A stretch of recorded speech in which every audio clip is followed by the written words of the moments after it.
Now that we have Janet, we can get started. Yeah, now that we have Janet. Yeah. Welcome, Most everybody. important. I guess the first order of business is to go into the approval of the minutes from the 27th of August meeting. I sent them out with on the 15th, if you didn't see them, but I didn't send them out today or yesterday.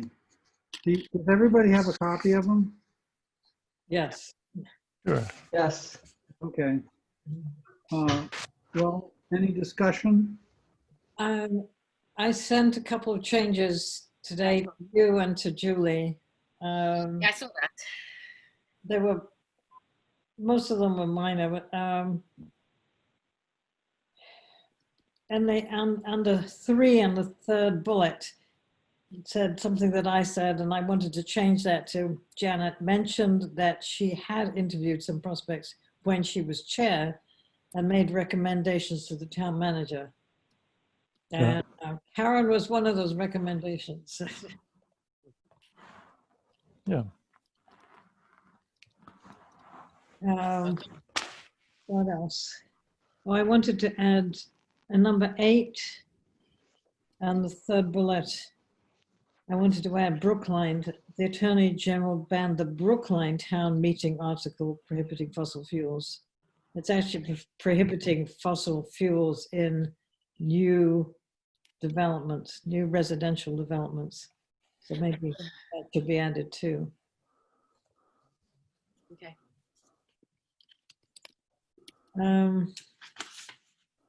Okay. I think that was it. Was there anything else? Okay.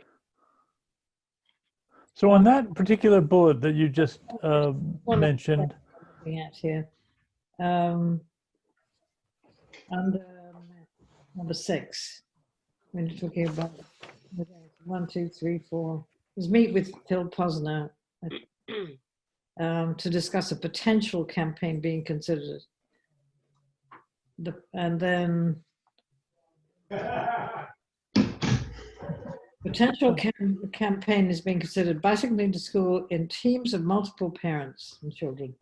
The purpose is primarily to avoid full school buses. It just fills out the meaning, that's all. Okay. yeah. And Julie and Doug, you have those changes. Okay, any other changes? Barring none, I make a motion. I'll make a motion to approve them. And As amended. As amended. As amended. That's correct. Okay. All those in favor? Fine. Sure. And who seconded that? Oh, I seconded it. Thank you. Any nays? Nope. I'm abstaining. I was not at the meeting last month. Is that Bob? Jerry. This is Jerry. Oh, sorry, Jerry. Okay. Okay. Yes, Bob is abstaining as well because I wasn't at the meeting. Oh, okay.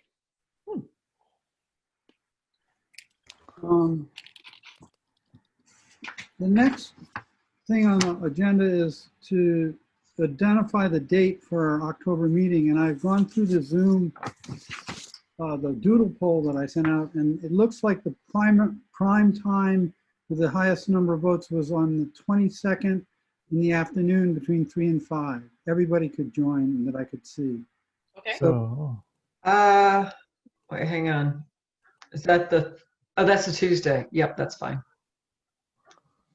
October 22nd. Is it a Tuesday or is it a Thursday? No, oh, it's a Thursday. Yeah, I think it's a Thursday. Yeah, I have a call from I have a work call that often goes until 3:30. Well, I could join a little late, our call might be done by 3. Okay. But okay. Well, it'll be going from 3 to 5. So yeah, just come in. yep. So I might be a little late. Okay. Is that okay, Kate? Yeah, that's fine. Okay. So you can send out that. The fourth thing on the agenda is to call a vote for me to be the chair this year. And also for Julie to become the secretary so that it's official. Someone should nominate you, Doug, and then Okay, get a second and vote just like you do with the minutes. okay. Do I have any nominations? I'll nominate Doug. I'll nominate Julie. And I'll No, I meant second, for secretary, sorry. and I'll second Sorry, we both should Doug and second Julie. Doug's nomination first. Yeah. Mm, Okay, I'll nominate Julie then. Okay. That's I'll Bob. second Doug's. Any discussion about this? Oh, Any he's a other scoundrel. nominees? Will somebody make a motion? Didn't we already have a motion? We just did. Okay, that's a motion, okay.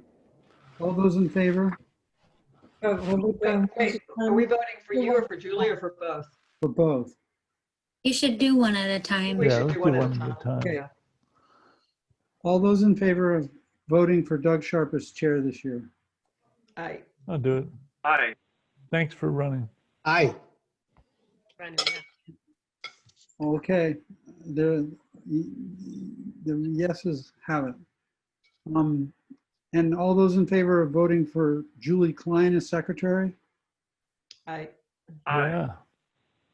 Aye. Aye. Okay, the motion passes.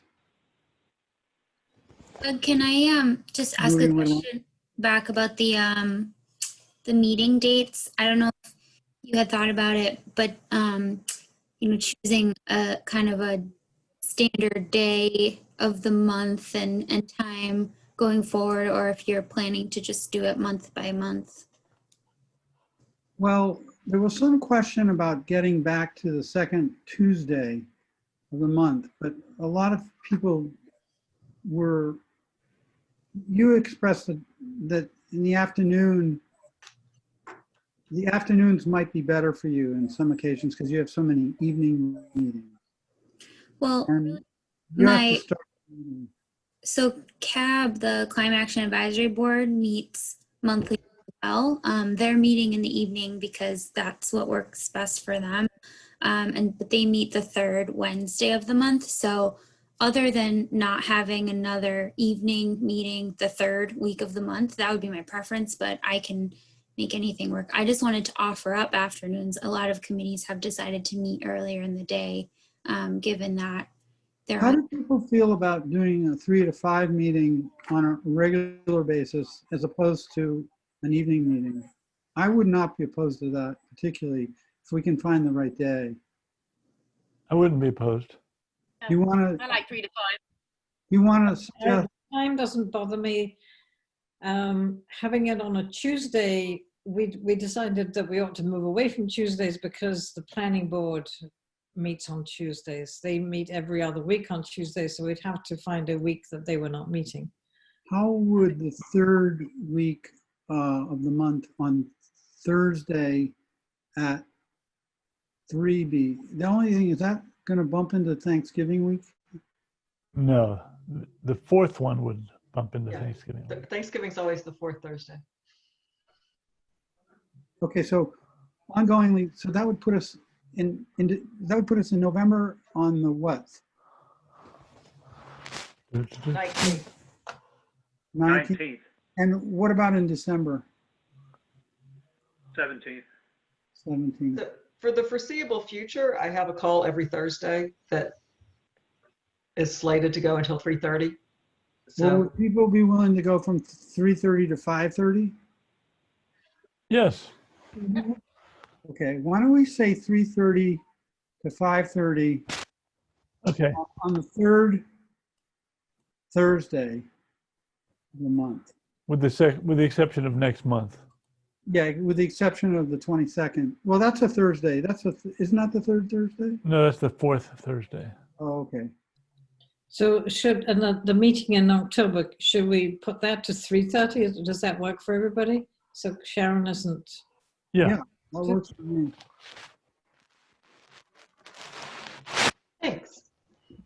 Well, that was easy. Okay. Next. Okay, if there's if people find some complications, just let me know. But, yeah. okay. in the event that, Oh, there's Bob. how does that work for you, Haney? Fine. We Okay, forgot to welcome Haney. Yeah. that's next on the agenda. Oh, sorry. Is Haney on the board, or is he yet to be selected by the, you know, by the town? Where are you, Haney? No idea. Don't ask me. You haven't had a letter of appointment. Have you been in? Well, I was Got in. one of these yet? No? Okay. You're not official yet. Okay. You have to convince him tonight. Okay. You have to be interviewed by the, It looks really nice on your bulletin board. and then confirmed by the select board before you're appointed. Yeah. Okay. So how did that work, Doug? Why don't you refresh my memory, Janet, because I haven't been through this myself. Well, I recommended people to the town manager, and he scheduled interviews with some of them. I don't think he scheduled interviews with all of them. Because you know, there were 2 or 3 people that seemed to be fairly good. Yeah. Anyway, Is it the so manager or the, once the town manager had agreed that they would be a good person, then the select board had to vote to confirm. So Yeah. the first step is getting the town manager to schedule an interview. I don't think that precludes him from being a guest at the meeting until that happens. He can be a guest, he just can't vote. Right. Right. Yeah. And you know, I don't know how much you want him to share his opinions during the meeting. I'll listen. Okay. Maybe since we're at this point, I skipped 5, but Haney, why don't you speak for a minute? Just give us a little bit of background about yourself. Sure. So this is the first time I've actually filled, I think I filled out a green card, I think 3 times before. This time is the first time I did it online. So I was curious to see how long it would take to get a feedback. But in any case, I'm a longtime resident of Concord, I think 34 years. Our kids went to school here. I am in technology, still working at home most of the time. And I follow environmental things.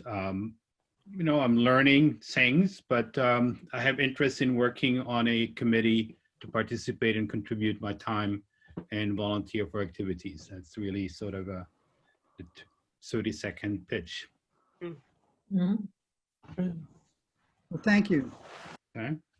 Oh, thanks for joining us tonight. Thank you. Thank you for welcoming me. Ooh. Just need to know what the next steps are in terms of we need to probe or we need to wait. I don't know. Yeah, I mean, I think it's up to, Pro, it's up to Doug to contact the town manager. That's the next step. okay, I'll do that.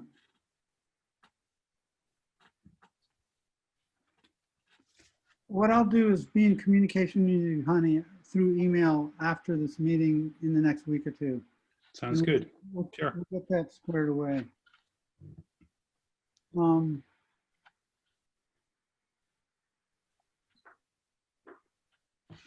We have item 5 on the agenda to review the terms of the CSEC members and what year they're in CSEC. Partly I was doing this with Kate. We wanted to clarify the intentions for re-upping this year for one more 3-year term. Who did you find out, Kate, any more details about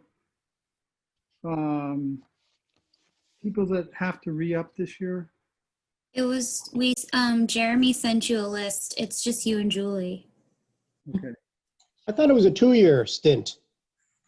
3. That's three. 3-year 3-year? terms. Okay. Sometimes if somebody leaves in the middle of a term, they'll appoint someone to a shorter term so that there's a solid like rotation. Same with people cycle off at a time. So in the case of Hani, if he comes in, he will be taking the place of Sam Lyons, who left this room. Right. Okay. Then I think we're good to go on that. I don't think there has to be any kind of formal thing other than a declaration, right? Or do we have to do something at the town office? You have to get the town manager to start Yeah. the process, and then they'll get an appointment letter. And I'm not sure how they're swearing people in at the moment. 'Cause normally you'd have to go to the town clerk and be sworn in. For a second term? I was never sworn in for a second term. I don't know if you have to do that. Yeah, I don't think I was either. Or maybe you Oh, do. sorry. I thought you meant for new members. For a second term, Doug, I can just I can let Jeremy know that you and Julie are both interested Okay. in serving again. Okay. Sounds good. Then there's always the training, the conflict of interest training and open meeting law and all that stuff. We should all be really good at. Right. Open meeting training. There's a manual on that. Yeah. Okay. There's also this online program which we have to go through, and it's very tedious, and most of it doesn't apply particularly to us, you know. And then you have to pass that and get a little certificate to say you passed. Boy, all these things happen that I don't recall. But okay. Really? Maybe you got away without doing that. Don't scare them nonetheless, off. Let's move on. Yeah. I wanted for item 7 quickly, not too long, but just to announce to everybody, maybe Brian, you could say a word or two about Article 30 vote that just occurred. Sure. Yeah, so I was the petitioner for Article 30 and 31 in the warrant. And the Article 31, which was a report about the transition of the town's fleet of vehicles to be electric vehicles, and the infrastructure needs, and the way that those projects would be divided up amongst the departments. That report the town manager agreed to do, so it was not moved. So essentially it passed by having the action taken. Article 30 was the funding. It was requesting $200,000 for 2 initiatives, and in the end, those were split. So in the next round of Volkswagen, we can have the schools apply for 2 buses instead of 1, and the additional upfront cost is expected to be a little less than $50,000. Which is what Article 30 passed to cover, so that we don't take funding away from education programs in the short term. And Article 11, which was a capital budget, put $150,000 towards infrastructure at the depot for future electric school buses. So this is expected to be a new connection to CMLP's distribution system, and conduit in the ground for 15 parking spots, 1 row in that lot. And that should make us ready to plug in vehicle to grid transformers and charge those vehicles and discharge those vehicles to optimize the value to the town. And this fits into the larger plan too. It's not just the school bus plan, but it fits into the larger. Yeah, Article 30 was very focused on the school bus effort and doing vehicle to grid, but by doing vehicle to grid with the school buses gives Concord Light the technology to do it in other areas. But that's not definitive that will happen. It just it gives them the components to move forward on other areas. The Article 31, that report, was to look at not only the school bus fleet, but also police, fire, public works, all of the vehicles in town, and all of the properties where those vehicles are parked, to make a plan of what does it look like when we've got a fleet of all electric municipal vehicles, and developing a pathway for us to get from today to that future vision. One question that I have, Brian, I was surprised at the town meeting how the part of the 150,000 that went for the infrastructure got moved into the Article 11. Mm-hmm. But that sort of happened on the fly. It did. And that was an interesting way of in changing how it flew. A lot of people thought that was interesting. That was Dean. That wasn't me. So Dean is the chair of FinCom. And FinCom, if you watch the public hearing, I spoke for an hour and a half, and the vote was, I think, 10-3, 10 yes votes, 3 no votes. And the 3 no votes are really about process. And what I explained is the reason I was using town meeting is because there was no good established process. And Dean, after getting the sense that this article was going to move forward, he wanted to see it accounted for properly with the town. So instead of using free cash, he wanted to do a debt service, and that's why it went into Article 11. And he spoke with the select board and pitched that along, and was successful. It seemed to me that it almost went in more smoothly because it came out that way in the town meeting. I think it went smoothly because it took 9 months to go from the time I wrote the article to actually taking the vote. And there was extensive meetings on every facet of it. And I think people just had come to all the questions had already been answered in those meetings. Great work. Thanks. Thank you, Brian. Yeah, now the hope is we can purchase our round 1 bus. We can look into other mechanisms for financing 2 to 3 others. And then when we do the round 2, we'll do 2 buses there, and we can start to really grow this fleet. You'll have the infrastructure for how many? 15 roughly. Yeah, okay. Great. Okay. Do we have an update, Brad, now on anything from the Heat Smart Alliance? Sorry, not very substantive, actually. I mean, we're still been busy as a group. Haven't accomplished a whole lot lately. So the Heat Smart Alliance, is meeting once a month, and we're working on some processes for coaching residents, and we're doing, most of us do a certain amount of coaching in town. I got a call today from from Janicetti to connect me to some resident. The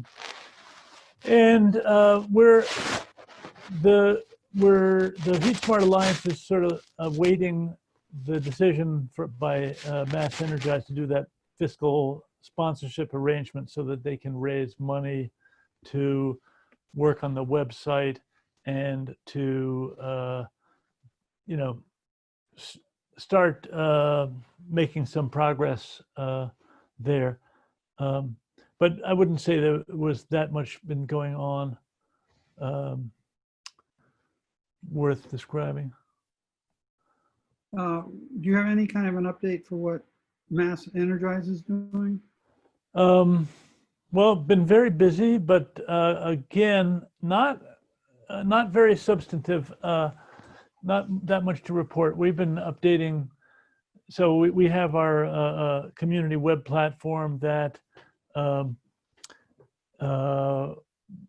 several communities have been using, and we are updating the software right now, and that's taken a while. We don't have a full-time software team, so it's going to be another couple of weeks before we have the changes in, and that's been a lot of my focus lately.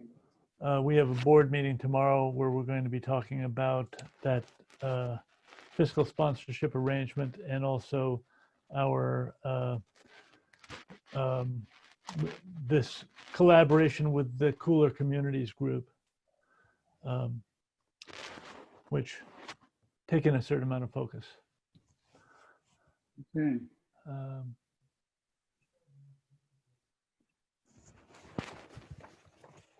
Okay. Do you have any kind of an update, Janet, of what's going on with the EV programs? Oh, not a lot to report. The video roundtable event with the local dealers telling people about EVs is happening. I'm sorry, I don't have the date in front of me. I was just looking for it. I don't have it. Sorry. It's sometime next month. October 20th. Thank you, Kate. I think it would be nice if CSEC, try to get some publicity out there, perhaps with a little newsletter, Julie. Okay. Or, 20th. and I'm sure Kate will put it on the sustainability page on Twitter, etc. Yeah, and Julie, I can send you the graphic that we're using to promote it, but you can also find the links and everything on the website Concord Drives Electric. Be great. Yeah, I'd love to have the graphic though. That would be good. Thank you. You know, I'd like to put a plug in for Green Energy Consumer Alliance. Their Drive Green program right now has an amazing deal on bolts.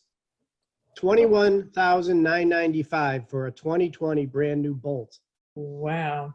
Yeah, it's Wow. that's half price from what they used to be listed at. And I could send anybody interested, I could send the link to distribute that. A bolt or a bolt? Bolt with a B, as in Bob. 100% electric. The Green Energy Consumers Alliance is linked all over the Concord page because it's a really good resource. Right. And I can speak highly. Well, both Brad and I have bolts. I think we both like them. And I also have a Bolt. I love it. We bought the Kona EV and took advantage of the Green Alliance. Yeah, Wally Johnson did the same thing with the Kona. Mhm. It's the Green Consumer Alliance has great deals negotiated with dealers, so that it's like buying a Tesla. You just go in, you pay the price that's already been negotiated. It's easy. Mhm. And I think the Volt is no longer in production, so we won't have that Volt problem anymore, hopefully. Hopefully. Right. I have a bolt. There'll be secondhand volts around for a while. The other thing, the EV pilot program for multi-unit dwellings is making slow progress. They have plans for Riverwalk and for why am I blanking? Anyway, but the third one is not yet complete. That the third one is the Milldam apartments, whatever it's called, down on the Kaiser Road. Square. Where? On Kaiser. Milldam Square, I think it's called. Oh, Milldam Square. I heard where, not square. So anyway, okay. So they ran into problems because they're near wetland, and so there's a few more hoops to go through before they can come up with a plan for that one. But and of course, COVID is slowing everything down. So anyway, they're slowly making progress. Yeah, one of so I saw those plans, and they do have plans for that Milldam Square. I believe they have worked through those wetland issues, but I could be wrong on that. But I think the main sticking point is such a large project that the price tag is going to be harder to deal with. Mm-hmm. But you know that CMLP has set aside 75,000, which is it's divvying up in an unknown way at this point. But as of last Tuesday, when the EV working group meeting, they didn't have plans, but maybe they do now. You're divvying it up for use. Is that strictly for use around EV promotion? No, it's just for the pilot. Oh,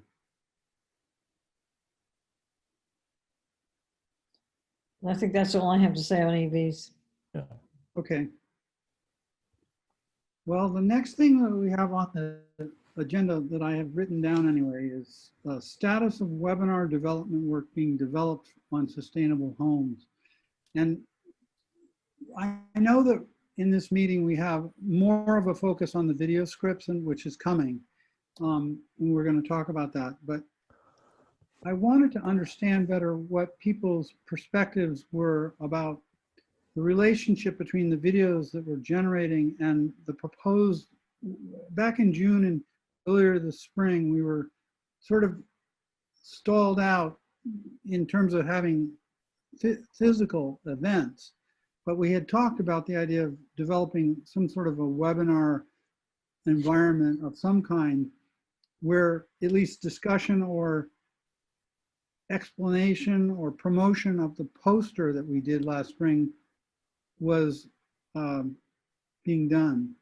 And I kind of see this as being in conjunction with the scripts that we're working on. What's the relationship in everybody's mind? Or maybe we'll start with Brad and Julie as the persons that were leading this, of the relationship between what we had talked about as a webinar development program and the scripts and how we're going to use those.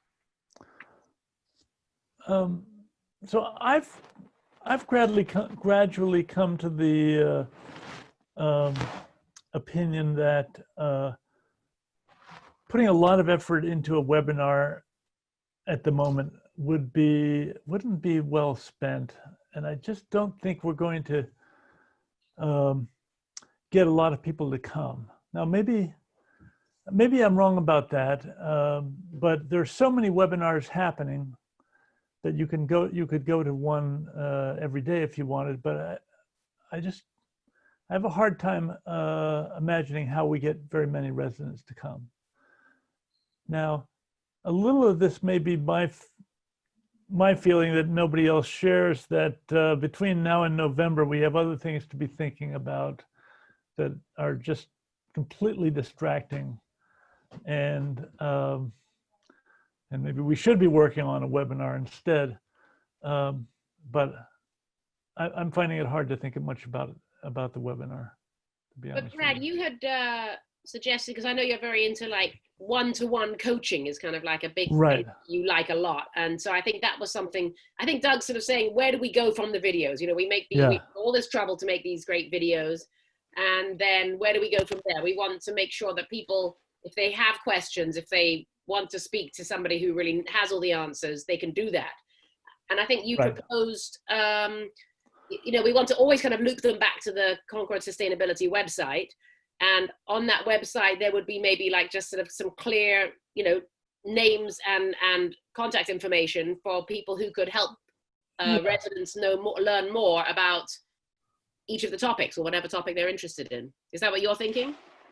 Well, I do think the coaching is of value because, you know, there are people who need to, you know, either they're interested in doing solar or they want to do something that they need some hand holding with. Mm-hmm. We could certainly think of making that more official, and at the Janice Setti and the light plant are kind of working on that a bit for heat pumps with this this company that is going to be overseeing heat pump installations and connecting people to community coaches. Unless I got it confused, but they have a pilot program that she's been working on to sort of formalize that coaching relationship. Okay. Um, Do we think we could do that for all our 8 topics? We have 8 topics. Yeah. Well, so we could, for example, on the page that Kate set up, where we have all of the topics around the pamphlet, have a I want to, a way to talk to somebody about this. Right. You're not going to have somebody ready to chat with you, but you'll be able to contact a resident who's done this and ask questions. Something like that might work. Well, one of the thoughts that had been at least crossing my mind, whether this happens or not, was did we want to have any specified dates where there was more like a question and answer session or something of that nature, where if they signed up or did something on the town website, they could become aware of a time that we were going to be around to answer questions or talk about any of the videos or talk about any of the topics that are in the pamphlet.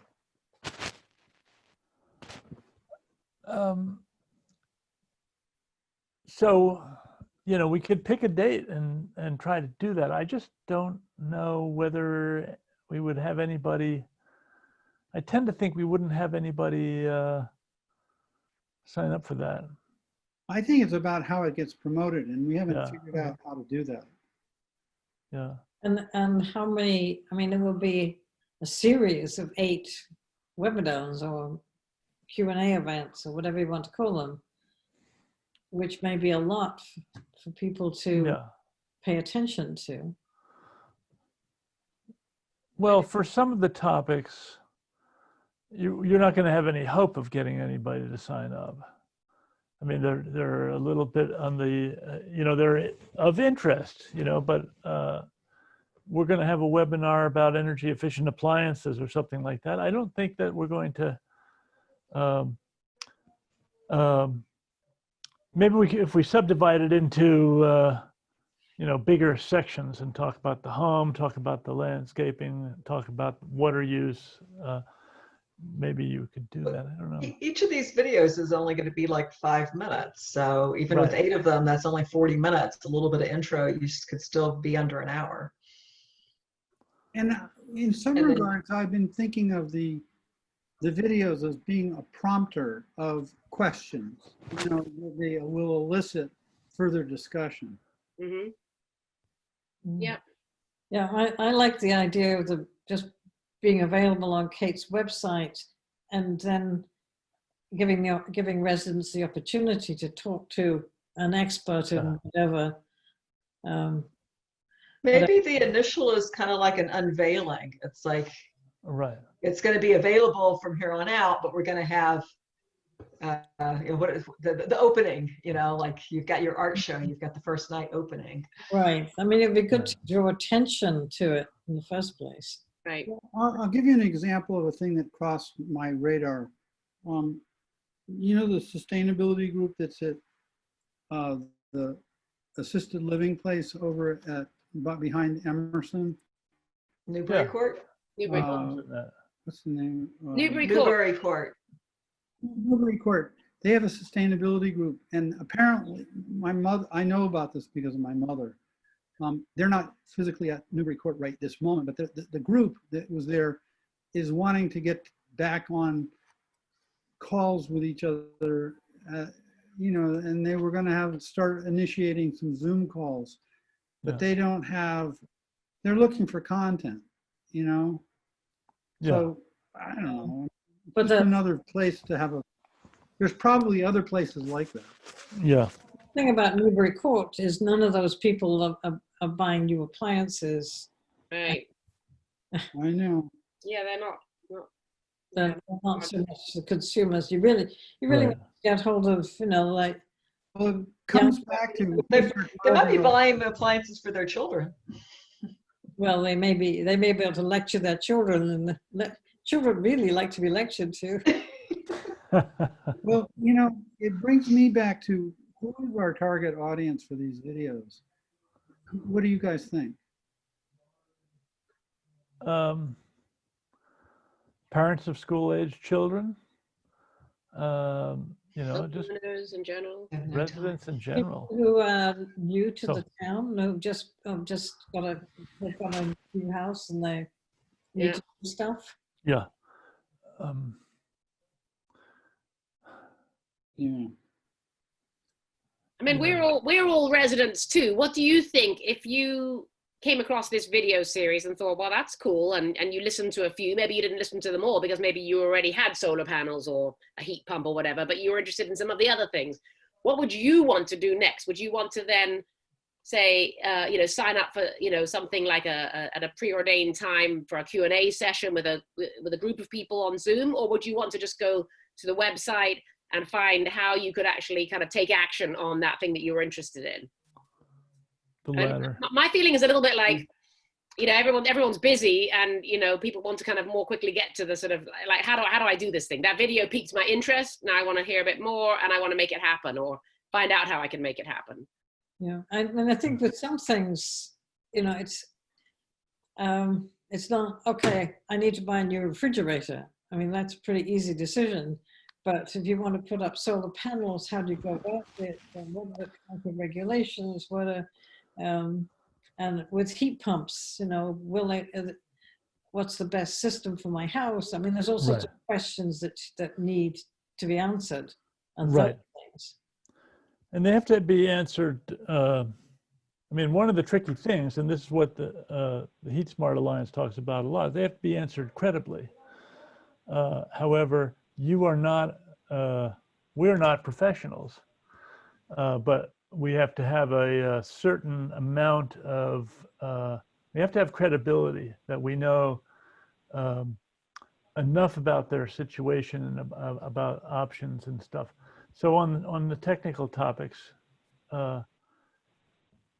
that, you know, that package has to be together in a way. What do you think, Brian? You know, I'm not doing the work, so I can make any kind of suggestion. But I agree with Brad's earlier point about webinars and Zooms, and people are pretty tired of that. They've got to do it for their work. They've got to do it for their kids' schools.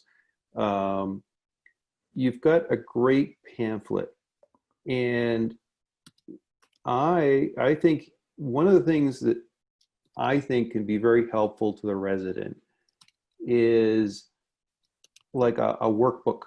Like you've got the pamphlet, which gives them the overall picture of things they can do with their home.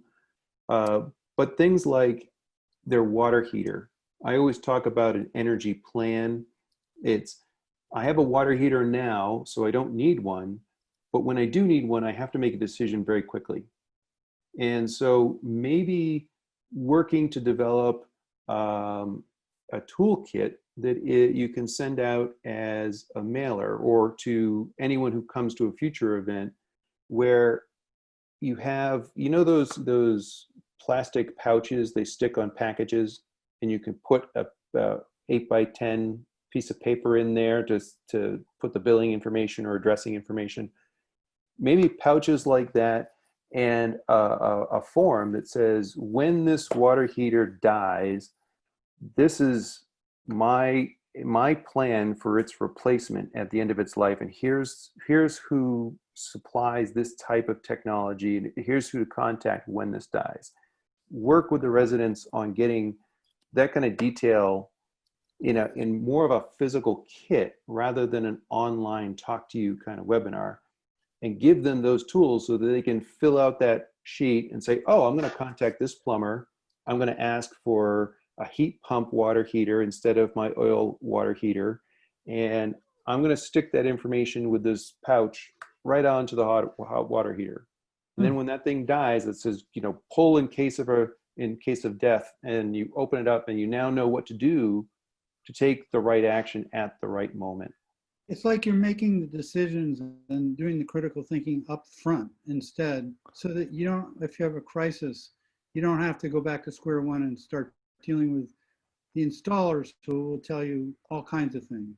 Yeah. 'cause Right, but you You'll have to, talk to a lot of residents that say, this is great information for when that happens. But when that happens a year or two later, they've forgotten that webinar or that the information.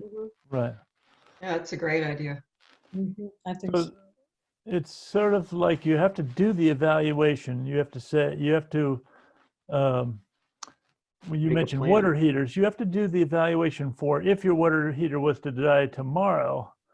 Do you have the basement? Do you have the electrical hookup? You know, you have to get that stuff figured out. Well, you don't need that level of detail. What you need No? is a basic vision of what will replace it written down, and then who to call to make that vision happen, what installer to call.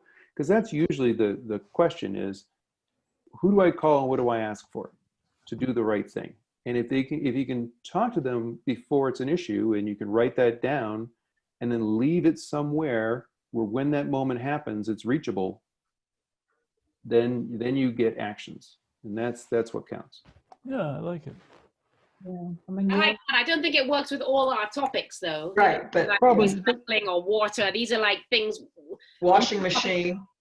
Washing machine is good. No, appliances and Appliances, water pumps, and I think that Furnace. really works. Yeah, furnace.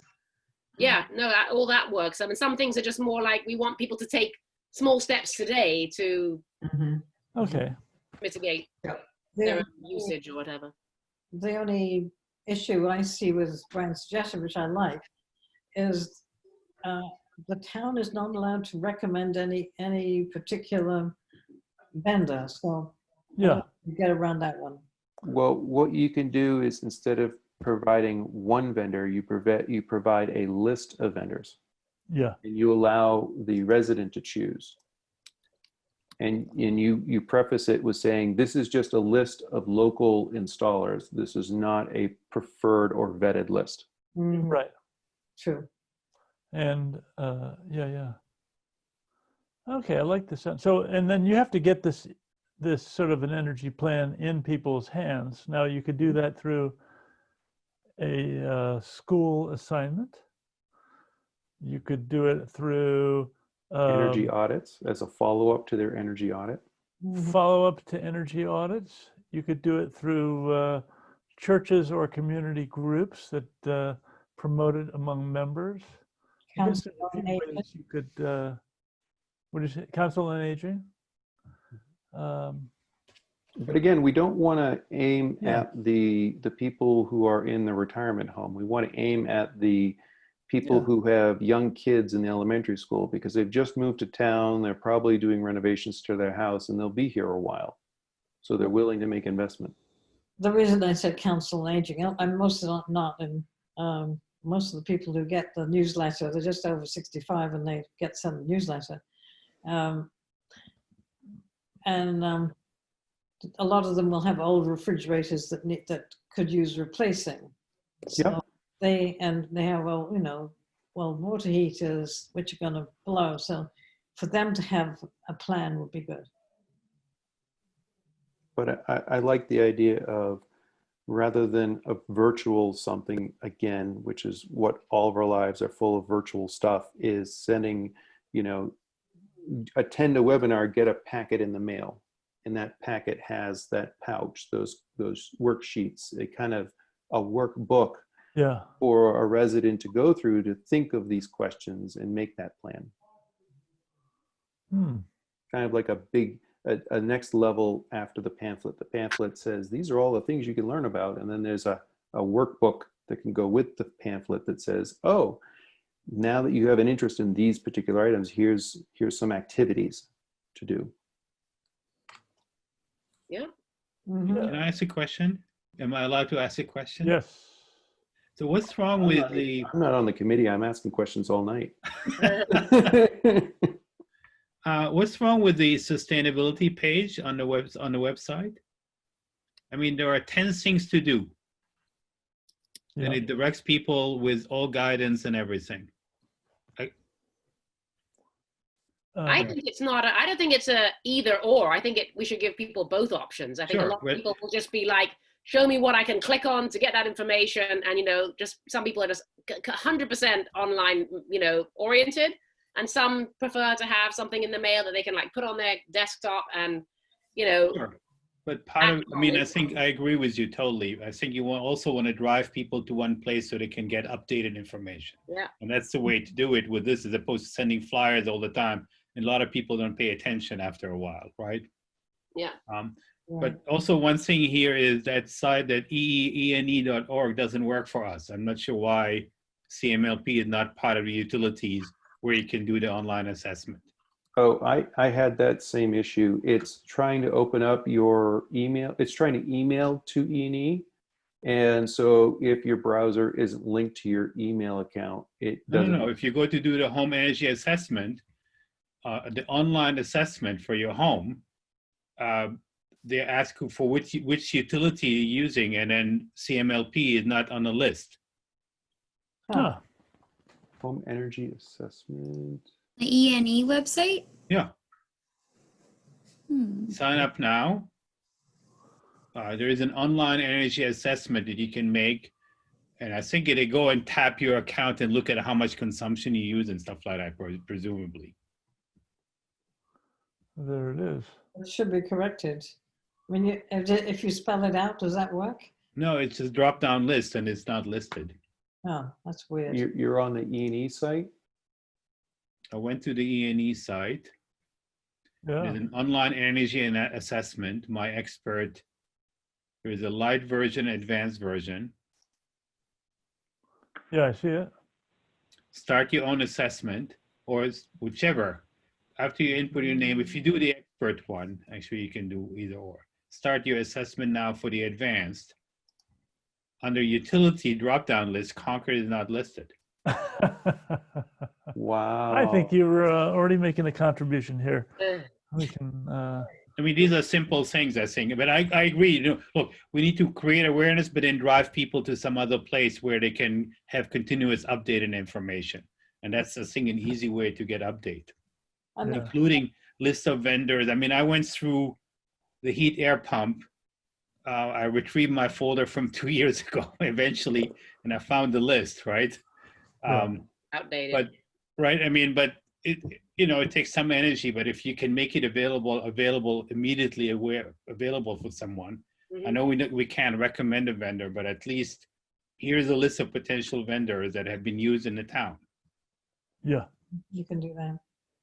Yeah. So, Kate, do you know how many visitors you get to the sustainability pages? We don't, the Civic Plus platform, as far as I know, doesn't have great analytics, but I can ask Erin and see if I can get some stats. Well, I suspect that 90% of Concord residents don't even know the pages exist. I may be cynical, I don't know. To go to all the real estate agents and have them pushed for people coming into town buying things to go and look up the page. Yeah, we've talked about that, right? Yep, talked about that. Yeah. But not done it. How would that work with the real estate people? Just encourage people. I mean, look, funding a 30,000 solar installation is easier to do on a mortgage of 30 years than if I do it out of pocket, you know? So think about it when you're buying a house. We could have the sort of workbook idea, you know, have the workbook given to the real estate agents, and maybe they'll give them out, maybe they won't. Yeah, we've definitely talked about this. This is some of these ideas we had earlier in the year.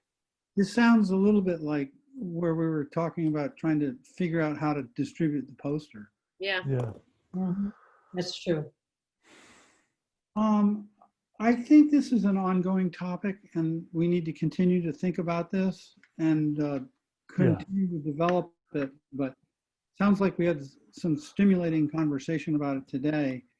Do we want to stay on this or keep moving? I think we should keep moving. I'm going to try to do some thinking about the energy plan idea in the next month. And you mean the workbook?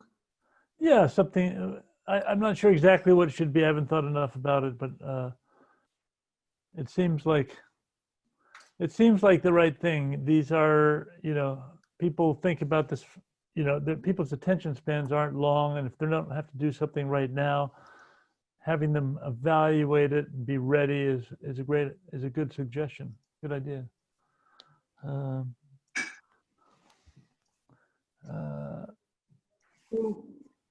Fundamentally, one of the things that I have some question about and concern is after we have developed the video scripts and let's say we now have them and it's like the end of November time frame, where are we going to put them? On the sustainability website next to the brochure? Put them a whole bunch of places so we can get them up on Yeah. the town's YouTube, and we can make a playlist, and then we can embed them in the website. We can put them on social media as well. Okay. Once you get them done, we can figure out where to put them. Mm-hmm. You don't think it's important to know where to put them before we do them? Well, I mean, I just gave you all of my ideas of where to put them. If there's something else you want to put 'em, we can do that too. Any other thoughts from anybody? Well, the question is, I guess we're getting to, this is 13. How are we going to actually get the videos made? Who's going to do it? Who's Right. going to edit them? Yeah, we're going to get to that in a sec. Okay, sorry. Why don't we then jump into the presentation of the video script concepts as works in progress. I talked to Julie about this earlier, and our feeling was that we don't have time to go through all of the scripts in this meeting. But Julie, why don't I pass it off to you for the moment, and we were going to particularly try to look at one or two of them or talk about them in a larger context. Okay? Yeah. I mean, the good news is I think we have just about all of them done, which is great. I mean, everyone's stresses draft form, but this is the whole purpose behind having a sort of a partnership, is that you have someone to kind of run your script by, and then they can give you feedback and give you comments. And Right. we can't really like group edit as with all of us, 8 of us, whatever there is. So I think you really need to work with your partner to get that feedback and just hone that script. But I think just about everybody has a draft script, which is absolutely great. Janet and I have already kind of gone through her script and sort of acted it out and timed it. And so we voted Janet to be the kind of the guinea pig script that we could maybe go through tonight. I did say that to you in an email. Oh, you did? That one. Okay. Just because it's in great shape and it's a good, actually it's a little bit long. Janet is a little bit long. We are hoping to keep them to about 5-6 minutes, 6-7 minutes, something like that. In terms of videoing, I think we haven't really come up with a solution from students. So I think the idea was that we would just snag a third CSEC member to literally, right, Brad, to just video with an iPhone, which of course is perfectly capable of doing this, and you can zoom in and all the rest of it. And so I think a few of them are ready to go, and I think we should just like keep it going. And Doug made a document. I made a document that is a sheet. If you go to the folder where all these scripts are, you can open it and it lists all the buddies and the partners, and I can share that what you want. But I've made a column for the third video partners, the person that would be doing the thing. Let me see if I can get to it quickly. So I think the idea is like within your partnership, you should hopefully have an opportunity to run it by your partner, get that feedback, and maybe rehearse it a little bit. And then, before you bring in the third person who is the videographer, so that when you actually all three get together, you can hopefully kind of get through it pretty quickly and not take a whole day. Yeah. So this is the lead for that particular script. This is the reviewer on the topic, and the title as it is according to what this is the title as it is in the pamphlet for that section. And then this is the buddy partner that we have assigned. And then this is for the videographer, the third person that was going to shoot the video with us, assuming that we're going to just do this as a simple iPhone kind of video in the first cut. Yeah. And the idea was to make this simple, not complicated, and to at least go through the process of trying to create a video according to the script, and then we'll see how it flies. And if it doesn't fly when we have to redo it, we'll have to redo it.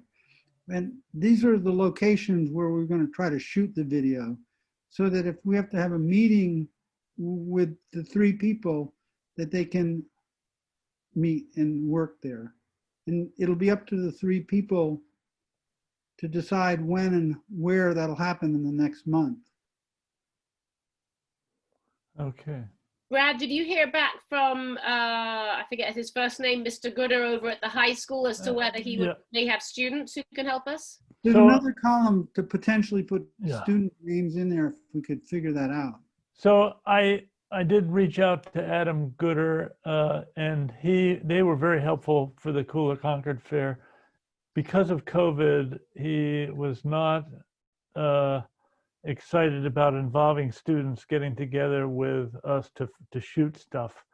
However, It's no longer like that. I like the idea if we shoot it and we, supply the video, that they can produce it. Yep, that's the idea, yeah. That sounds good. And I just wanted to run it by the people here to make sure that it seemed sane. But yeah, I like that idea. How detailed instructions would we have to give them for what we're expecting with the production? I guess we need to give them a sort of a standard instructions based on the standard script and stuff. I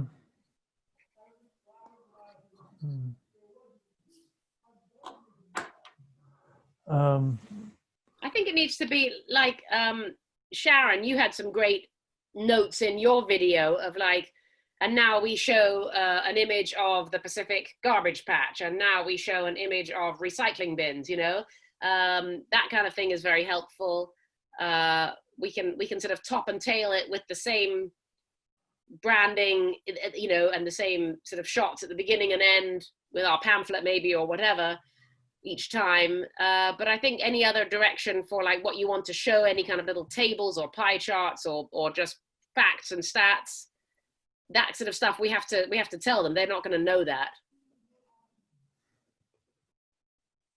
I think it would be a nice idea if at the beginning of the video you had the picture of the pamphlet with all the different actions, and then then you zoom into the picture of the electric vehicle just because it's the top of the list. Yeah. Now it's time for electric vehicles, and you zoom into that, and then you go into the video.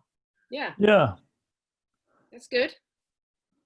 right. One of the things this is just a logistical thing, but I had hoped that we might put some names in this column here, so we kind of would know who the third person we might work with could we figure that out tonight? Sure. Dun, dun, dun, dun. So in the case of Janet with EVs, Julie has already suggested that Karen would be their third person to work on that particular video. Because you're there. With the water, does that work? Yeah. Thank you. And in the water conservation one, the question came up whether it should be Karen again, but because Julie's working with Janet, there was some question about whether it should be a different person. Yeah, I think you only everyone should just take one turn to being the videographer, I think. Yeah. Just to try to not overload anyone with work too much. So, with the water conservation one, Would somebody like to volunteer to be the videographer? And let's just fill this in. I don't care how it goes. I'll just write everybody's names in. Doesn't really matter. I'm happy to be a water person. There we go. We got Yeah. Bob. I would literally just like put everybody's names in, and then Yeah. 'cause it honestly doesn't really matter who does the videoing for what, really, right? And put Honey in for one of those. Yeah. I have no idea how you upload a video. No, I want to do one. It doesn't have to be a committee member. That is true, to do the video. That's true. Absolutely. Yeah, that's a good point. Good point. Yeah. Yeah. Yeah, Doug, you've got a son who's savvy with such things, right? And he could maybe help. Yes. You know what? I had a long talk with him about, I reviewed this. One thing I did that I recommend all of you do if you haven't considered this is try to vet the scripts with your family because they're brutally honest. And they gave me a lot of good, my son gave me a ton of good feedback on each one of the videos that we had looked at. We looked at about 4 or 5 of them. And the only thing is that we just don't have time. It takes too long to go through them individually. Like I have some edits that I could give some of the scripts, but yeah, I have to work with people for a little while to do it. And I'm not, so much of it's subjective at this point that it's hard to do. yeah. Sharon, who would you like to have as your videographer?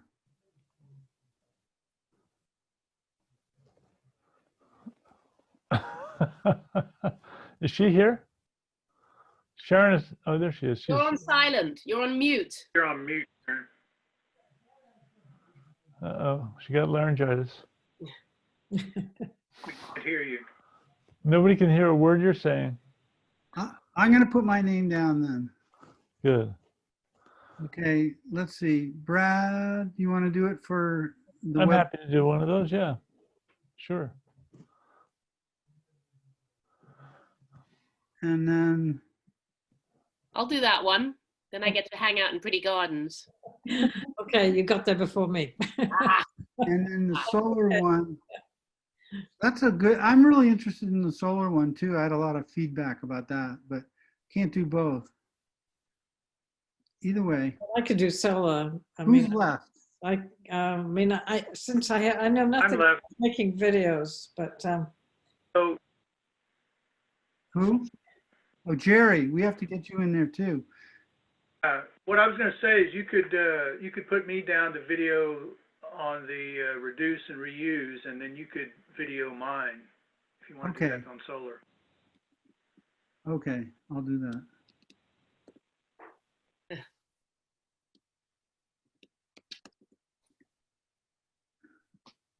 Who did I leave out? I think Sharon wants to say something. We can't hear you. Oh, she's stuck. oh, I mean, it doesn't tell me you're muted, but try what you can do is sometimes if you leave the meeting and then re-enter, that sometimes works. I've seen that happen. Nope, she's gone. Are you Well, planning to record these just with somebody's phone? Yeah. Just make sure you hold your phone this way. Do not do one like this. Okay. Do people have, are people going to do this for the most part near their house? Or do they have to have a special location to go to? Like in your case, for the heat pumps one, Brad, you were talking about going to. Well, I haven't talked to Kim yet. If she's back. Is it Kim or Ken? Kim. But I haven't talked to him yet, and so I should validate that with him. But that could be at his house, and he could be a partner in that as well. So We want to be local, Doug. We definitely, we're not going to Okay, bend you out of Concord. Kim's house? well, that would be part of it, yeah. This is where the location of the video Right. shoot is going to be. which is very near my place. So in the solar one, Jerry, where do you want to do the solar one? Well, to be honest, I hadn't really thought that clearly about that. But what's coming to mind is that I'd like to do it at someone's house who has solar, has some panels on their roof, and we could get a good shot of that. I have My a neighbor I neighbor's- could ask. My neighbor has solar and he has solar hot water, which may be good. I have a, you know, I know somebody too down in our neighborhood that would talk your head off. You know, Well, I'm not. Well, that's interesting. I didn't write the script with a homeowner talking, but I might be able to change it. I think the main thing for me is I just want a good visual okay, of the panel. okay. Right. So Bob, your neighbor might be fine, although I don't. The way I've written the script, it's completely focused on PV and not solar thermal. So I wouldn't want to confuse the matter, but I'm assuming that visually those two types of panels are separated there at his house. Is that true? Yes, they are. It's actually a little hard to see the PV because of the angle of the roof and the way the land drops off. So on second thought, maybe it's not the best. Okay, yeah. Oh, so not Bob. Oh, okay. Does anyone Yes. know of any? Karen's house in Riverwalk. Okay. I mean, you have a pretty good view of your solar panels, Karen. Yeah. I mean, but everything's going to be done at Riverwalk? I don't know. I was going to say. Yeah. That sounds perfect. Because Karen, you know what I've written here. Yeah, yeah, But you also have solar hot water, don't you? I do. That you can. Yeah, cool. Talk about not much, but. What about that? Okay, that sounds good. But yeah, Karen, what there's about a bunch of houses here? If my angle for my roof isn't great, there's other houses in the neighborhood that all have solar panels. So Yeah, but because yours is at the end. Yeah. I was thinking it was a good. you can go stand in the swale and. what about the sustainable landscaping one? I was going to suggest Riverwalk for that. Riverwalk again. Riverwalk's perfect for that. Okay. Yeah. What about Bob, your weatherization one? That one I hadn't thought through. If anybody's had some insulation blown in, I kind of wanted to use visual aids. Yeah. I don't have any visual on my house to show other than weather strips, which are pretty minimal. Be nice if somebody had some nice cellulose I could show, big holes in the walls kind of thing. Well, we did the Green Your Heat a couple of years ago, so we've got like big wads of the stuff up in the attic. I don't know if that's any good. That's Sure, I guess if I had a handful of it, I could just show what it looks like. No. So Julie, Well, you could do that, and you could also have a still image of an opened up wall with the insulation blown in, and that could be spliced in, while you're talking about it. That's true. There's a lot of stock images, I'm sure, that I could use. Yeah. I mean, it makes for a little more complicated production, but it's not that bad, I don't think. well, the idea here is to keep this dreadfully simple.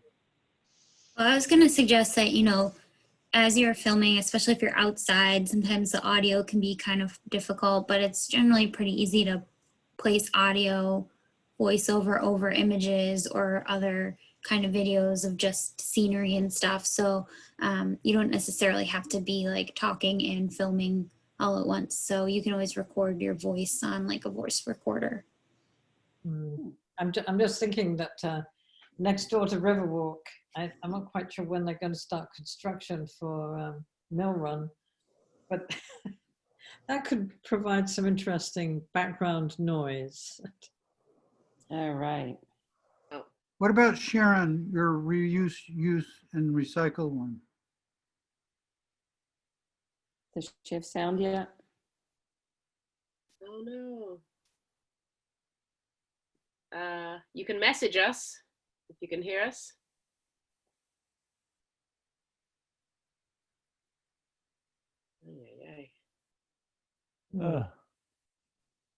Yeah, there's no Q&A then, only,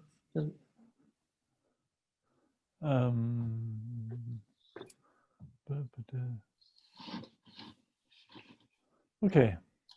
Should we move on? Okay, okay, let's just say Sharon's house. Okay.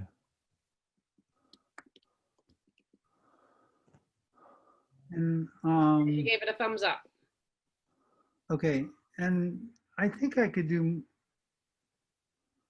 it at my house too. Yeah, I think I could. It'll be interesting. And what about Julie? I'm not sure actually. I mean, I was thinking of doing, having a sort of a Concord scenic backdrop like Walden Pond or the river, or maybe it should be a DPW, or maybe it should be in someone's yard who's got a rain barrel and that kind of thing. it's a rain barrel at Riverwalk. No, Riverwalk. I think we need another location. Yeah. Well, we have a rain barrel for that matter. Okay, I think that's good enough for the moment. Okay. Rain barrel, then that's that's the I answer. think Sharon wants it at her house. Mm-hmm. You know what? I don't care. These things can change. Yeah, absolutely. Okay. All right. Good thought. Good thought. Okay. Now, does that mean that we won't have any students to start with at this first round in between now and the next meeting? Well, I was going to communicate the results of what we're deciding in terms of how the videos get shot and see what Adam says and see if he wants to assign some students for doing production. That would be great. I don't know if it'll fly or not. We'll find out. One of the things that we should have, if in the event that they are going to do that, it would be helpful if somebody would write a sort of a standard, this is what we need, guideline for the student video producers. Mm-hmm. Sure.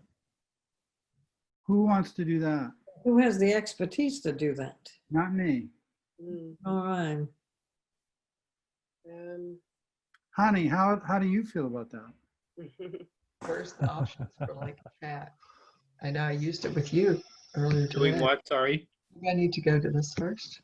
Communicating. You're back, Sharon. You can hear me again? Yeah. Yeah. Interesting. I just switched like the view to like exit full screen. I was looking for the chat option. So did you see that I was typing stuff on your? Yeah. Okay. Yeah, I definitely did. All right. I didn't know if you saw that or not. Yeah, my house isn't very pretty, but we have some of those stuff. Riverwalk might be a better choice. Yeah. But I don't think everything should be at Riverwalk. Yeah. Well, in my case, with the efficient appliances, I have a very inefficient downstairs refrigerator that needs to be replaced. I was asking Mark to come in and help me that on other Zoom meetings, there's been like a chat option where you could like text people, and I can't find it here. Doesn't seem to be. All right. That's weird. Be available. Yeah. We don't have it in public meetings because chatting offline would be an open meeting law. Oh, I see. That's interesting. Okay. Oh, so you can make that available or unavailable? Yeah. Okay. Yeah. Okay. Right. Why don't we go into the first video, the first one, start working with Julie's. Oh, mine? Yeah. We've already done. We're going to do Janet's. Yeah. Janet's. But I think we're just going to do one, aren't we, Doug? Or Not this one. I vote Janet's.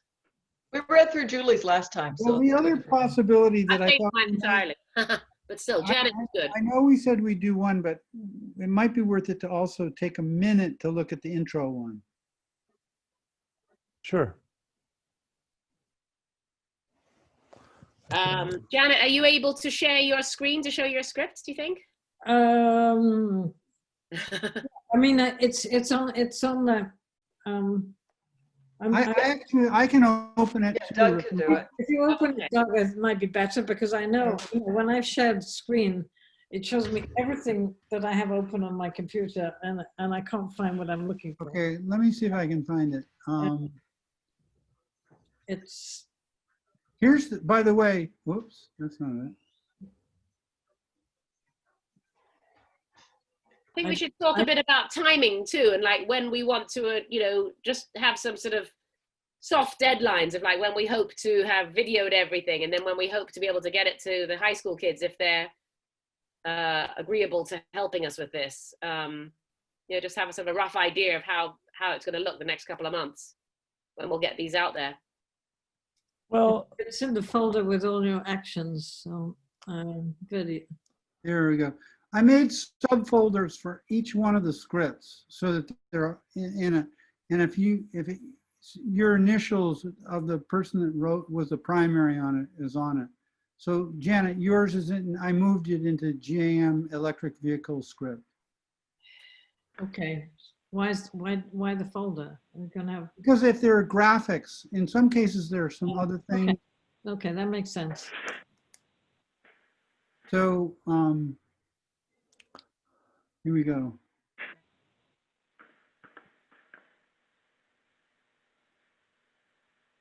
You're gonna have to make that much bigger. Yeah, I need If I can- way too small.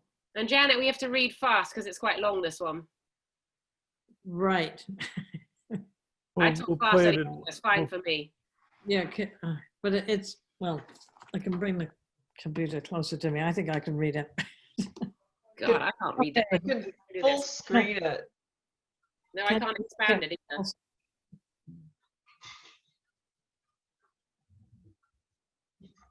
that better? Yeah, Make it maybe, full can you screen. make it, can you make it full screen some way? Can you hit that green button? Yeah.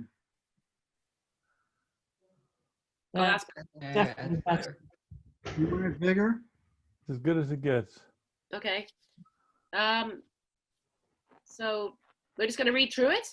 Okay, fire away, Julie. And I don't know if somebody wants to time it. I think it's close to 9 minutes, which we really, and so can you also think about like, if you feel that we've said something that's not particularly important that could be cut, that would be good because I think it needs to be cut down a bit. Yeah. All right, I'll just dive in. Hello, I'm Julie Klein from CSEC, Concord's Sustainability and Energy Committee. And I'm Janet Miller. We and the other CSEC members are volunteers helping residents save energy. This series of short videos shows you a number of ways you can make your existing home much more energy efficient, lowering greenhouse gas emissions, and in many cases, reducing expense and adding comfort at the same time. Concord has a strong interest in sustainability and recently adopted a climate action plan to reduce emissions by 80% by the year 2050. That's some goal and a challenge for all of us, as well as the businesses and schools in town. But it's our homes that are the biggest emitters. Does that say creating? Creating more than 50% of the total greenhouse gas emissions, with our vehicles coming in second with 30%. But take heart, there are plenty of opportunities for us to reduce emissions. Stay with us and we'll show you how. Today, we'd like to share with you some of the things I like about the wonders of electric cars, or EVs. I have my own EV here to show Julie, and I'm hoping to answer some of her questions. This is my fully electric Chevrolet Bolt that I bought almost 2 years ago, and I'm so happy that I made that decision. EVs are fun to drive, cheaper to fuel, quiet, environmentally friendly, and they have smooth, powerful acceleration. On top of that, there's almost no maintenance, which saves time and money. Even brake wear is less with an EV because most of the time you can slow down with regenerative braking. What's not to love? This is a nice looking car, Janet. So what made you choose a fully electric car rather than a plug-in hybrid? Well, this car has a range of 239 miles, which is plenty for my driving needs. And I was aware of the growing number of fast chargers that I could make use of when driving longer distances. They can charge the battery to 80% capacity in about 40 minutes, which is not a problem if I stop for a bite to eat or go to a grocery store to pick up a few things. In 2 years, I've never had an issue with insufficient battery power, and I've never had to stop at a gas station to fill up. But if you'd feel more comfortable with having backup gas power, there are plug-in hybrids that run on battery power for a range of 13 to 48 miles, depending on the model. Even with a plug-in hybrid, you will probably be able to drive much of the time on battery power. Both are considered to be EVs in Concord. I like that. So how do you charge this car? Mostly I charge it at home at night. I simply plug it into a regular 110-volt outlet, which is completely fine if you don't drive many miles. And there are at least 5 charging stations in Concord if I need a quick top-up. But if you want to be able to fully charge your car, you will need a 240-volt circuit at a charging station. The charging stations cost about $500, but the cost of having an electrician to install the circuit can be expensive. CMRP offers a rebate of $250 towards installation. If you charge overnight, does that mean you have to go out late to plug in your car? Can't you just plug it in and charge at any time of the day? Actually, you just plug in your car anytime. What am I missing here? But you save money by programming your car or charging station to charge off peak hours. CMRP offers a rebate of $10 a month on your hybrid, on your electric bill for off-peak charging a fully electric car, and $5 a month for a plug-in hybrid. That's useful. Can we take a closer look at your car, Janet? Honestly, it doesn't look much different from a regular car, except here. Wow, very clean. That's the beauty of having no internal combustion engine, no dirty oil, and no oil changes or other traditional maintenance, another cost saver. Let's look at the dashboard. Instead of a fuel gauge, this green bar here shows me how much charge the car has. And here on the left is the estimated remaining range in miles. The display also shows the efficiency of the car in miles per kilowatt hour. That varies quite a bit. Just like any car, you use more juice when you're driving at speed, but unlike regular cars, you do not consume more in stop-go traffic. And in fact, you actually recover a lot of energy through regenerative braking. You mentioned this before. What is regenerative braking? It's simply a way to use the electric motor to slow you down rather than the brake pedal. That's clever. So what do you have to do to brake? I simply raise my foot off the accelerator and the car begins to slow down. I have to bring the car to I can bring my car to a complete stop most of the time, but I do use the brake pedal if I have to stop suddenly. It all felt a little weird at first, but I got used to it very quickly. What about cold weather? Does this affect performance? The car actually handles very well in snow. The acceleration is so smooth that it's easier to get moving than an automatic car. But the range does go down in cold weather, especially if you have the cabin heat on. So how do you keep warm?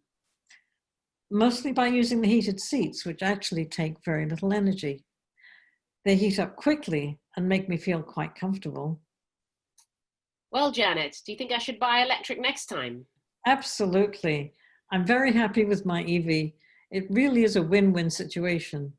It's great to drive, and it's so much better for the environment because it runs on renewable energy and has no exhaust emissions, which makes the air cleaner and healthier for all of us. And of course, Concord is encouraging everyone to drive electric because it supports the town's climate action plan to reduce greenhouse gas emissions by 80% by the year 2050. I think you've converted me, Janet. You'd make a great car salesperson. you keep that in. Sorry. Yeah, you put that in. I'm glad to hear it. And these days, there's a wide selection of EVs available. So whatever car you are looking for, you'll find it in either a fully electric car or a plug-in hybrid. I think Consumer Reports lists 785 models. Fantastic. I'll check it out. Thanks for showing me your car today, Janet, and explaining the benefits of EVs. We hope our viewers have found this useful too.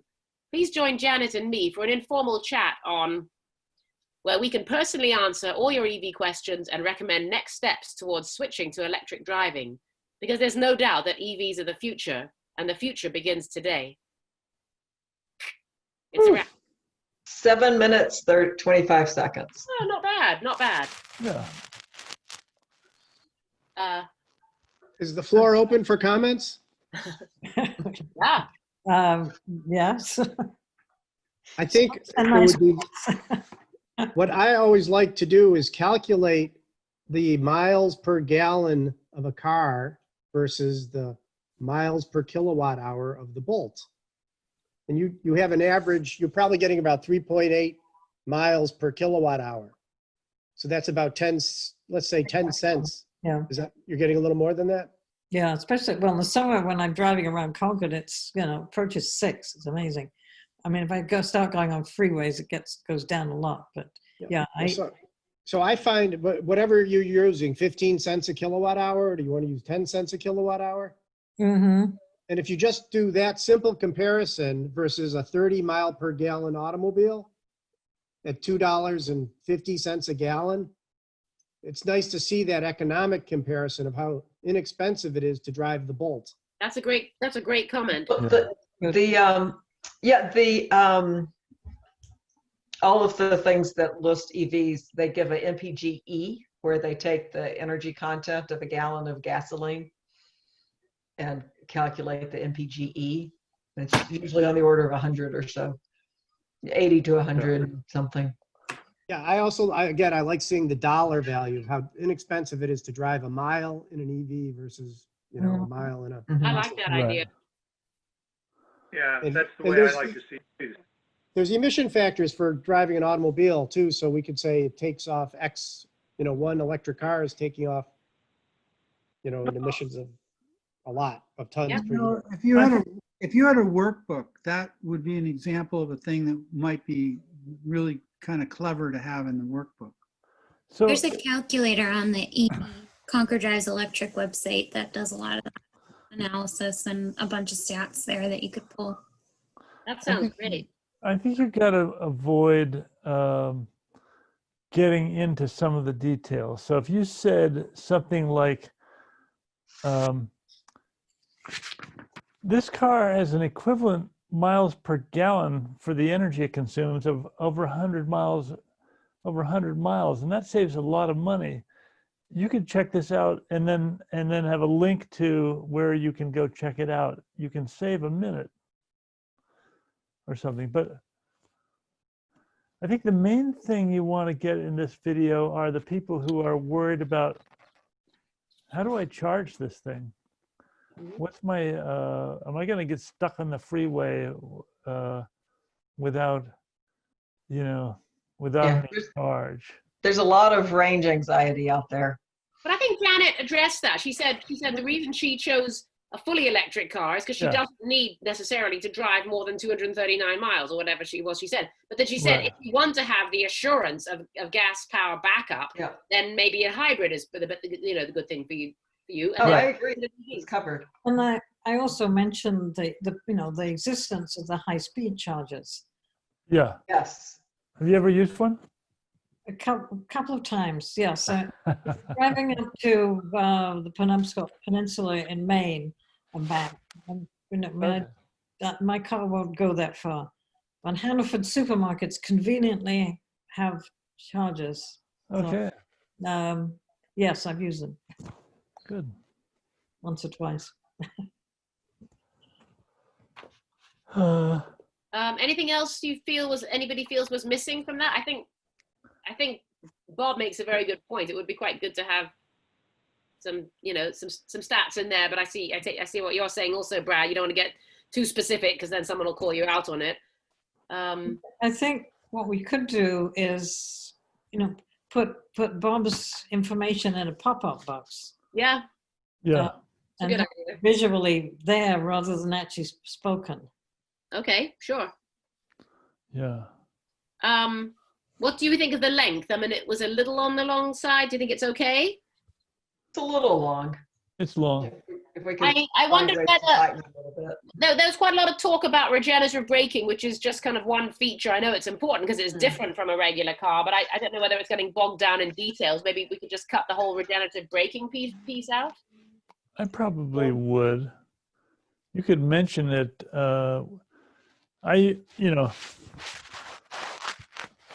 I think of the regenerative braking as a real simple thing that it, rather than a regular brake, when you put the brakes on, it just pumps the energy, your energy of motion back into the battery.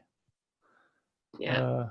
Right. Well, I had something down talking about energy going back into the battery, and Julie Didn't understand it. technical. That's all right. I'm just your average lady. So I just avoided that by just saying, well, this is how, I'd mentioned it does use the electric motor to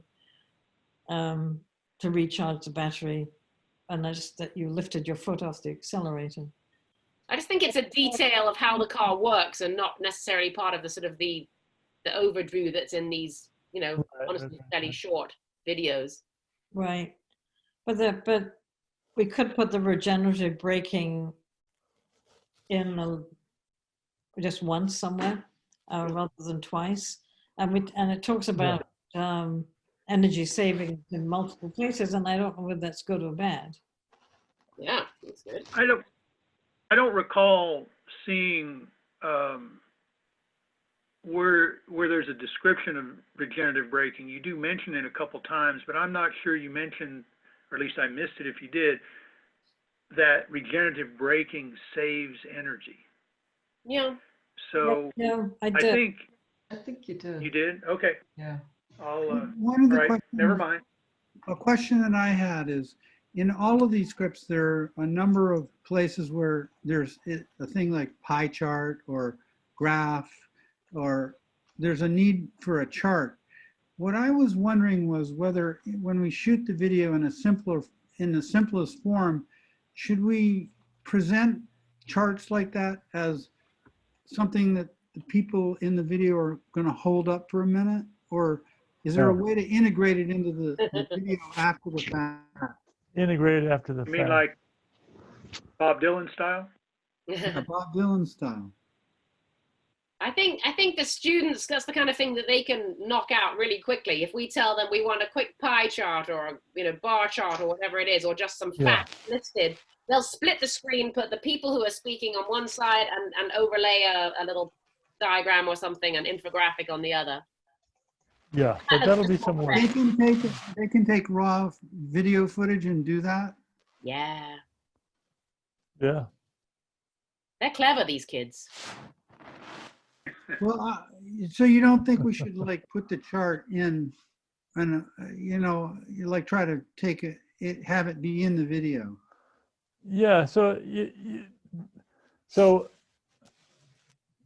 you want this to be regular people having a conversation that's gripping. And if all of a sudden I pick up, hey, I just happen to have this pie chart here that shows something, it seems I agree. Staged and I agree.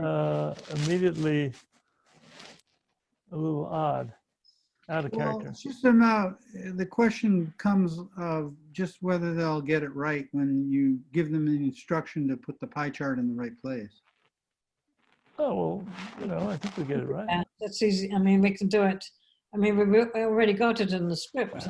An image of an email outlet and charging station is right there. Okay.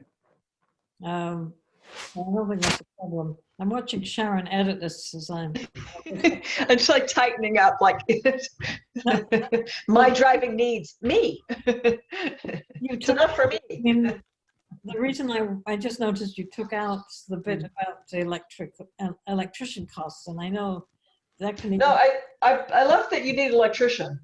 I just put the, electrician can charge you 1,000 or more to get the, get the 240 right. in. So that's Yep. why I put it in. But you think it's unnecessary? Well, I think people know if you have to hire an electrician, that'll cost money.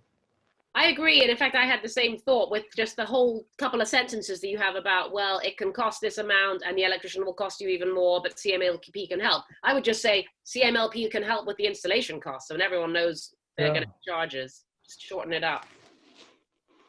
Yeah, I have that's to build a whole garage. Yeah. I think we paid less than 500 for, I think our charging station was closer to like 250, but the Really? electrician was like 2,000. So. Mhm. Fair enough. Do you want to go through the intro video? I haven't looked at it in a while. But we've all written our I'm video. sharing it right now. What did you say? I'm sharing it right now for what it's worth. Yeah, I see it there. But this is the This is one that I wrote up in July, and I just, of course, I just picked random. I was thinking of it as a conversation between two of the members of the committee. And I wanted to be really short, like 3 minutes or something like that. I thought it would just take place in a recognizable Concord location, and just try to frame the series a little bit. Now, I picked Doug and Julie. Of course, that might not be the ones, but as having a dialogue, because I didn't pick myself. I can be shooting it. And why don't we just run it and be quick? Okay. Somebody else like to read? I've done my bit. Anybody else want to be me? I'll read it. Okay. Okay. So I'll start off, and then you can be Jay. Okay. Hello, I'm Doug Sharp, and from CSEC, Concord Sustainability and Energy Committee. And I'm Julie Klein. We and the other CSEC members are volunteers helping residents save energy. This series of short videos is about a number of ways you can make your existing home much more energy efficient, lowering greenhouse gas emissions, and in many cases, reducing expense and adding comfort at the same time. Concord has a strong interest in sustainability and recently adopted a climate action plan to reduce emissions by 80% over the next 30 years. That's a big challenge for all of us, as well as the businesses and the schools in town. Our homes are the biggest emitters, more than 50% of the total. So there's lots of opportunity for us to do something to reduce emissions, which is why we made these videos. And why are we doing this now? For reducing emissions, sooner is better is the rule. And we think 2020 is a great year to take stock of where we are and where we need to go. We're fortunate that there are a lot of new cost-saving, cost-effective technologies available today that were either too expensive or simply unavailable even just a few years ago. Here are some of the topics which will be covered in this series. Weatherizing your home, which means improving insulation, air sealing, and perhaps window improvements that keep heat in during the winter and out during the summer, all of which help you save on heating and cooling bills. Electrifying your home heating and cooling with energy efficient heat pumps, taking advantage of CMLP's electricity getting cleaner every year. Installing advanced ventilation systems called HRVs or ERVs that can bring in fresh, healthy air and save energy in the process. Installing energy efficient water heaters using heat pumps or solar, as well as reducing water waste in your home. Upgrading to energy saving appliances such as induction stoves, heat pump dryers, and lighting options for lowering electricity use in the home. Driving electric cars or plug-in hybrids and what your home needs to charge them. Putting solar panels on your roof, which can zero out your electric bill, and home storage batteries, which can save money and help in cases of power outages. Acting on all the ways that you can reduce and reuse to cut down on plastics and other stuff that ends up in landfills.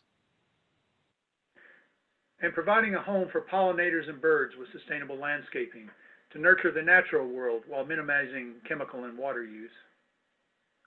These videos are all short and to the point, just the information you need to see whether you'll want to proceed further and lead you to further resources to get started. So sit back, enjoy, and don't hesitate to contact us with questions. See what you can do to make yours a sustainable home, with some actions you can take today and others for your to-do list, because the future is starting to happen right now. No, I think it's good.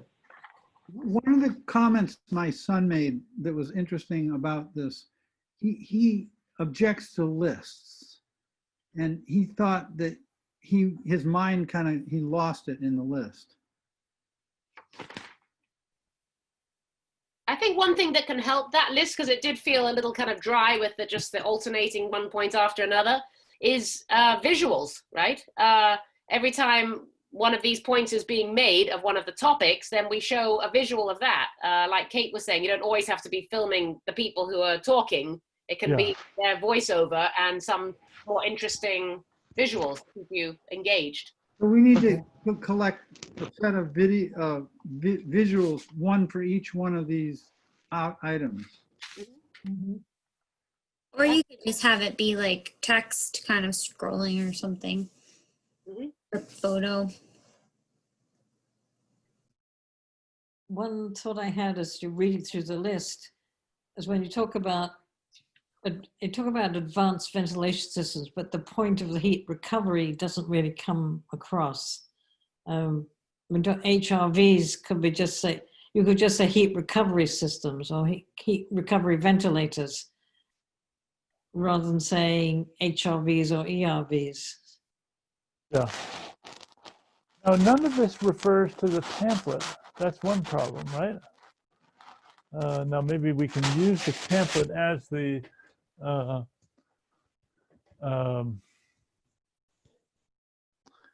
thing to point to. Maybe at the end you could have a reference to the pamphlet link that takes you directly to the pamphlet. Yeah, definitely. Mm-hmm. Yeah, I mean, you could start and end with that. Yeah. Yeah, you could start with like a graphic of your sustainable and at the end point people to the website. I mean, we have a shortcut like concordma.gov/yoursustainablehome. Mm-hmm. Yeah. Okay. I need to get back and tighten this up a little bit, but it's not. Did anybody time it? Sorry, no. Failure. It might have been longer than the 3 minutes I thought. And those bullets don't correspond to the videos that we have in the list necessarily. So that needs to be. Well, they do, don't they? They do. 1-to-1? Okay. I think so. If there's 8 points. What are the next steps then for and timing for the videos? I think we pretty much all have a rough draft. It feels like the next step, if we haven't done so already, is to run it past your partner and each give feedback for those rough drafts and try to get that into a finished state. That's the first thing. And then we all know now who's going to do the videoing for that project.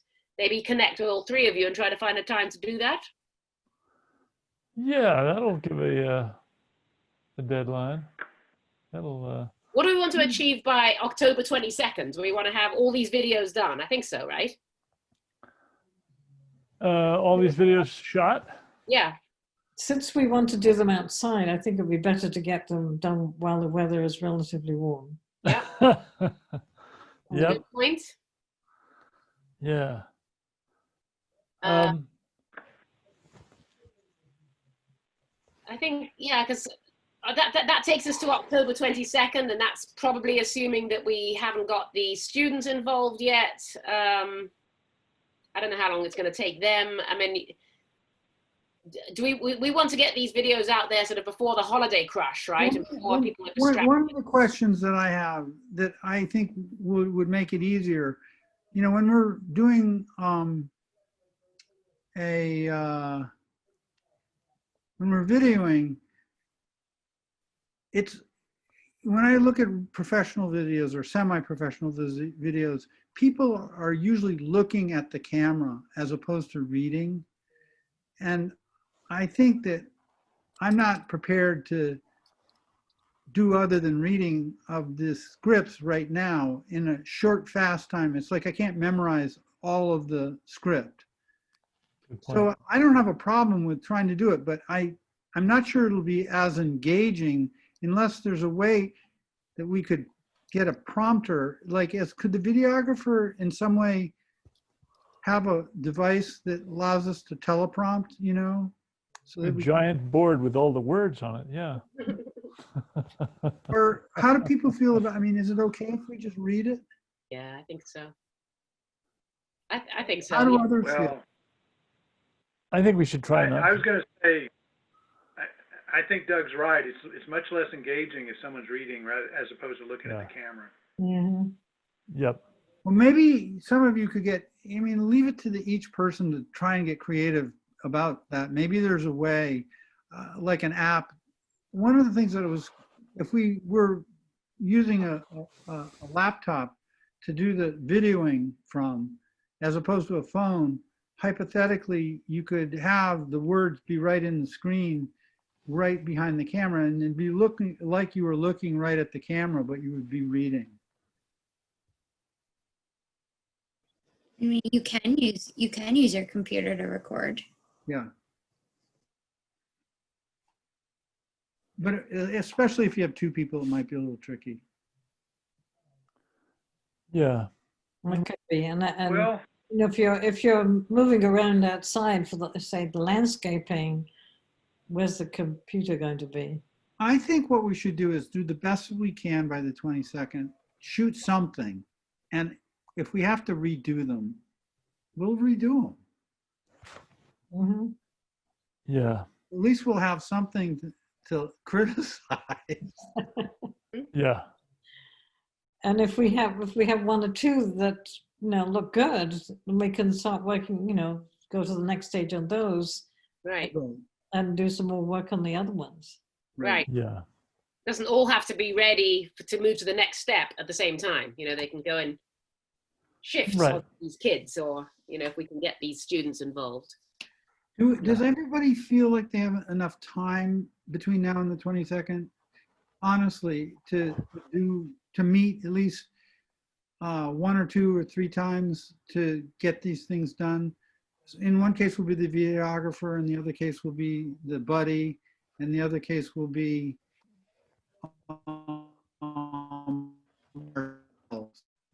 as the lead scripter. I don't think it's that many times, is it, Doug? I mean, I think the peer editing of the actual scripts can just happen through, you know, email, right, or Google Docs or whatever. We can do that those kind of revisions, or maybe on a call or something. And then I would hope that just it be one time with the videoing. I mean, Okay. Brad, Kate, you guys have That's both what we're done committing videos. How long's that? That's what we're committing to then, like a voice call for the finishing of the editing with our buddy, Yeah. and one live visit for a video session. I think so. Does that sound reasonable, Kate? Is that realistic? I mean, you've shot a lot of videos. Yeah, it depends, I think, on, you know, how prepared you are and how you're going to do it. But yeah, you should be able to do it in one go. I'd give yourself a couple hours. Want to make sure that when you record it, you kind of play it back, see if the audio sounds okay. If it looks okay, kind of test out different, locations and stuff. Like sometimes the prep takes longer than the actual filming. And then you may want to record the audio of it separately too, just in case you want to use like different bits and pieces of it. So you have more to work with than less. Device? Sorry? Recorded on the voice as a second recording on another device? Well, you could, or you could just, I think also record the audio another time alone, to kind of splice over. It depends on your format. But as you guys are working through it, if you have any questions or want my help, just reach out, let me know. Okay.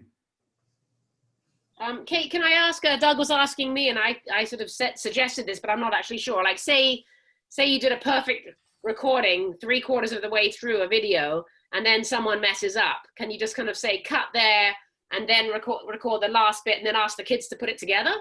Oh, yeah. Right. Yeah. You don't want too many pieces, right? You want to maybe... Yeah. Better to have more content to work with than less. So I would say, like, if you mess up, just keep going. They can cut it out and, put in some graphics in between and make it seem smoother. But definitely record it like more than one time all the way through. You don't want to just have one cut. It's better to have more. Yeah. Oh, that's good advice. I didn't know that. Okay. Yeah, and let me know if you guys need help. I'm happy to help. You know what would be great? If you have like a couple of guidelines for like how to do it, that you can suggest. I mean, I would never have thought that. I thought you wanted one recording. Well, I mean, I'm not an expert in video, so I mean, I'm not at all. Already given you is as far as I know. Like, make sure it's horizontal. Just do it multiple times so they have more to work with. You would hate for you to send them one recording and they'd be like, the audio is too quiet. That's happened to me before, where I recorded a voiceover and they said, oh, you're too quiet, there's some background noise. I had to do it again. So better to have multiple takes to work with. Yeah.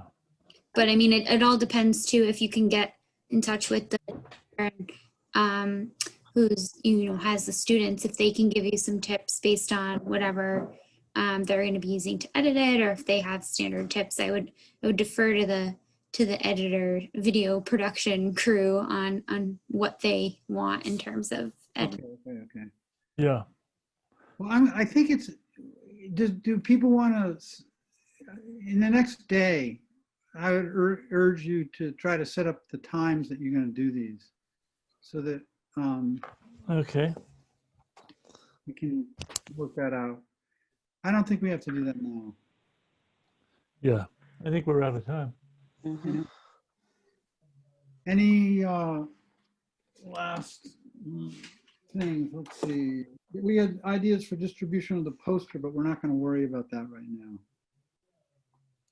Determine if we are interested in doing any targeted placements of the CSEC Pro poster brochure that we worked on. Any need to do that right now? I don't think so. Okay. We might want to think about that some more when we're ready to disseminate the videos to kind of like just boost that message and maybe put some posters up. I don't know, in places wherever places are that people see, to just keep branding it. Okay. Honey, would you send me your telephone number so I can get it into our list? And I will be able to call you then. Yeah, we'll do that. Sure. Okay, great. Cool. Sounds good. If there's no other, I'll make a motion to adjourn the meeting. I'll second that. Okay. So it is.